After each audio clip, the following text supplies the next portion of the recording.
ሰበር ዜና አሁን በደረሰን መረጃ የእሁድ የሁሉም ቤት ድምቀት የሆኑት የኢቢኤስ እሁድን አዘጋጆችና ጋዜጠኞች በአጠቃላይ ማኔጅመንቱ በፌዴራል ፖሊስ ተይዞ መወሰዳቸው ተነገረ። እኛም በዚህ ጉዳይ ዝርዝር መረጃ አለን።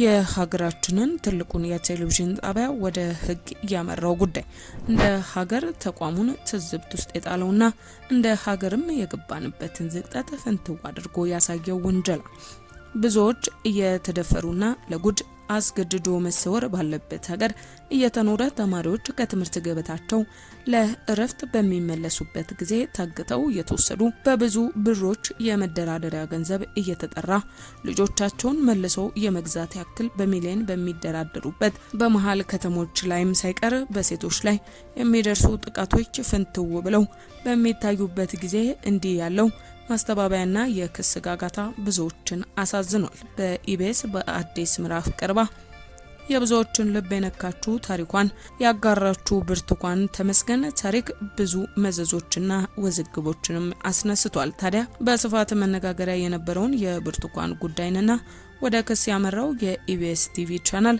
እንዲሁም የደንቢ ዶሎ ዩኒቨርሲቲ ውዝግብ እናም በጉዳዩ ዙሪያ እየወጡ ያሉ መረጃዎችን በመረጃ ሰዓታችን አጠናክረን ይዘናል። በዝርዝር ምናደርሳችሁናል። ሰላም ጤና ይስጥልን። የተወደዳችሁ የቻናላችን ቤተሰቦች በያላችሁበት የበዛ ሰላም ለእናንተ ውድ ተከታታዮቻችን ይሁን እያልን ሰሞነኛና ወቅታዊ የሆኑ መረጃዎችን እነሆ በመረጃ ሰዓታችን ለእናንተ ውድ ተከታታዮቻችን ይዘን ተገኝተናል።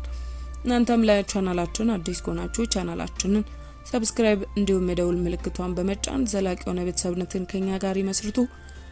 ትኩስ የሆኑ መረጃዎችን በፍጥነት እንዲደርሱ ያድርጉ እያለን ወደ ዛሬ ቀዳሚ መረጃችን አለፈን። የደንቢ ዶሎ ዩኒቨርሲቲ ትዝብት ውስጥ የጣለውም ጉዳይ በስፋት መነጋገሪያ ሆኗል። ጉዳዩን ለማስተባበል የተካሄደበት ርቀትም እንደ ሀገር የገባንበትን ዝቅጠት ያሳያልም ሲሉ ብዙዎች አስተያየታቸውንም እየሰነዘሩ ነው። ማስተባበያው ወጣቷ የዩኒቨርሲቲ ተማሪ አልነበረችም አይለንም ብቻ ዩኒቨርሲቲው የፋርማሲ ትምህርት ሊሰጥ በ2013 የሁለተኛ ዓመት ተማሪ እንዳልነበርም ይገልጻል። ብሎም ለጭብጡ አላስፈላጊ የሆኑ ነገር መዞ ክስ ለመመስረት ይዞታልም ነው የተባለው። ለመሆኑ እንደ ተቋም ተማሪዎች ሲታገቱ ምን አደረገ የሚለውንም እንደ ጥያቄ አንስተዋል። ኢቢኤስ ላይ የተደረገው ማስፈራሪያም ሳይም ያለኝ ይህ ዜና በወቅቱ ለአሶሲዬሽን ፕሬስ ሲጻፍም የደረሰብን ወከባም አልዘነጋም ሲሉም በጉዳዩ ዙሪያ ትዝብታቸውን ያስቀመጡት ግለሰብ ተናግረዋል። አንድ የታገተ ተማሪ የለም፣ ሌላ ጊዜ በሙሉ ተለቀዋል፣ ቆይታው ደግሞ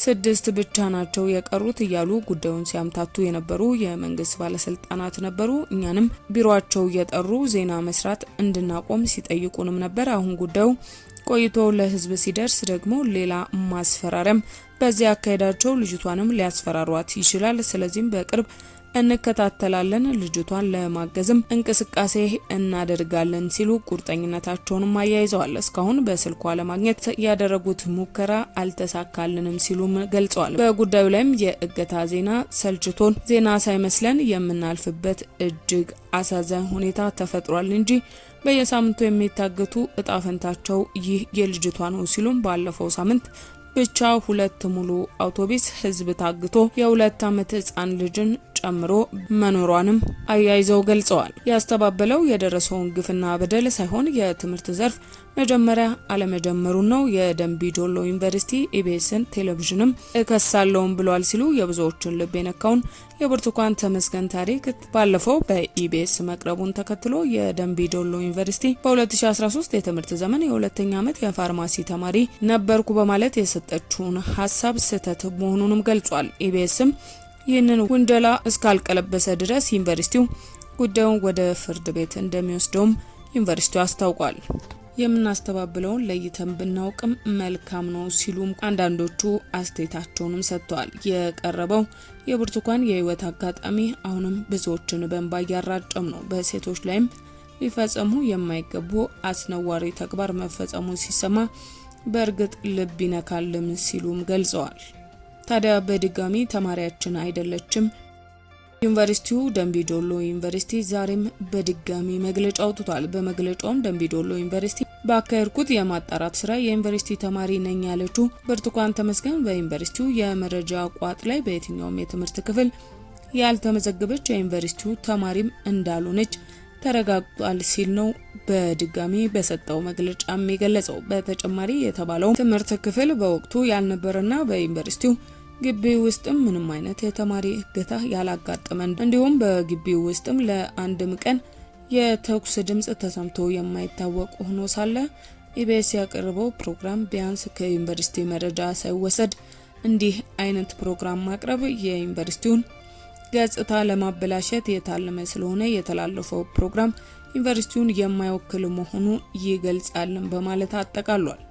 ለመንግስት ቅርበት ያላቸው የትስስር ገጾች ብርቱካን ባለትዳር እንደሆነች፣ አስኮ እንደምትኖር፣ እናትና አባቷ በህይወት እንዳሉ፣ ሐዋሳ ዩኒቨርሲቲ አካውንቲንግ እንደተማረች በብዙ ነገር እየጻፈም ነው። ለማንኛውም ሰው የፈለገውን ማለት ይችላል ሲሉም ደግሞ በኢቢኤስ የቀረበውን የብርቱካን ታሪክ አሳዛኝና ልብ ሰባሪ ነው፣ በአንዲት ሴት ላይም ሊፈጸም የማይገባ ጭካኔ ጥግ ነው የተፈጸመባት ሲሉም ደምቢዶሎ በሰጠው መግለጫ ስርም አያይዘው ይህንን ሀሳባቸውንም ገልጸዋል። በኢቢኤስ አዲስ ምዕራፍ ፕሮግራም የቀረበችው ብርቱካን ሌላ ገጽታ ይህ ነው ብሎ በማስረጃ ይዞ የሚቀርብም ካለ እሱንም አያይዘን የቡርቴን እውነትም እስከ መጨረሻው ይፋ እናደርጋለን ሲሉ አንዳንዶቹ በብርቱካን ጉዳይ ላይ ሀሳባቸውን እየሰጡ ነው።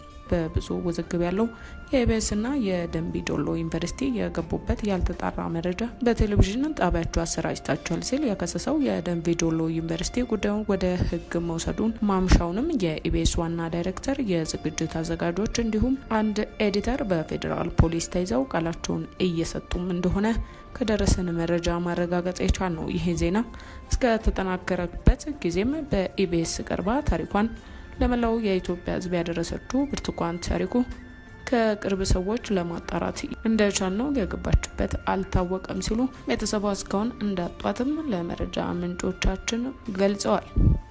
ልብስ ነው አውልቆ የተባለ ሙሉ ልብሳችን እና አውልቀን ነው እንግዲህ እንደንተን ሶስቶቹ አራቶቹ ተሄዱ በኋላ እኔ አምስተኛ ላይ ነበርኩ። በአምስተኛው ሰዓት ላይ ምንድነው ታኛለኝ ታኛው ከተኛው በኋላ እየተካኩ ነበር ሲደፍሩ የነበሩ ማለት ነው። ከዛ እየተካኩ እየደፈሩ ካደረጉ በኋላ ከደፈሩ በኋላ ምንድነው እንትን ራሴን ስስት አይ እንደዚያ ከሆነማ በዚህ ነው ስሜታችን የሚኖር ይልና እንደዚህ ያደርጋ ይሆነ እንደ ስድስት አይነት ነገር እንደ ስድስት ይሆናል እንደ ፌሮ እንዲህ ነው ቀጥታ እንደዚህ ሲወጉ የነበረ ማለት ነው። ጥቅጥቅ ካደረጉት በኋላ ስዳስ ሰው ራሱ ቁስሉ ይታወቀኝ ነበር። ዘንዲታኝቼ ወዲ ካንገት በላይ ደግሞ እንትን በምንድነው ጭንቅላቴ ነው ሁለቴ ሲመታኝ የኛው ተከፈተ ጭንቅላቴ ማለት ነው። እንደዚህ ያድርገዋል ማለት ነው። ሌላስ ምን ይሻላል? ከዛ የሆነ እንትን የሚልም ነገር አለ ቢላ ማለት ነው። በሱ ይፈቀፍቀዋል ጻጉሬን ማለት ነው። ሲፈቀፍቅ እየደማ ነበረ።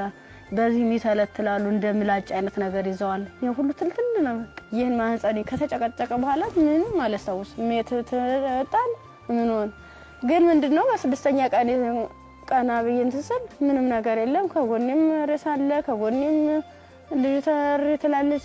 ቀጥታ ዳይሬክተር ቢሮ ስገባ ምንድነው ሙሉ ነገሩን ካየ በኋላ ሕክምና ውስጥ እንደገባ ማህፀኔ እንዲታሸግ ከአንገት በላይ ያለው ምን እንዲታሸግ ተደረገልኝ። አሳሸገኝ እያለ በቃ ሰለቹኝ ማለት ቁስሉም ሊድን አልቻለም።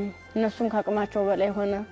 እኔ አማራጭ ምንድነው ዩኒቨርሲቲው ትምህርት ቤቱ ፊት ለፊት ግንኙነት ከተደረገ በኋላ ሲጨቀጭቁ ራሱ በፌሮ ሲወጉ አላስታውስም። ደንዝዟል ሰውነት። ምን ያህል ሰው እንደተደረገ አላውቅም። በስድስተኛ ቀን ስነቃ እንደማበላ ነው የሚፈሰው። እሷ ደግሞ አንድ አካል ስለጎደላት ምንድነው አማራጭ የለበስኩትን ልብስ አውልቄ ለሷ ነገሮቿን አስሬ ነውቅፋ እየወተትኩ ጀመረ እንዳላዝላት አልችላትም። ከዛ አብረን ነው ምን ሄደው አንጀን እኮ ተጨሻለች እንትጥለኝ እንዲሁ ነው ሁለት አባለ ስንኩል ማን ይቀበለናል አልኳት።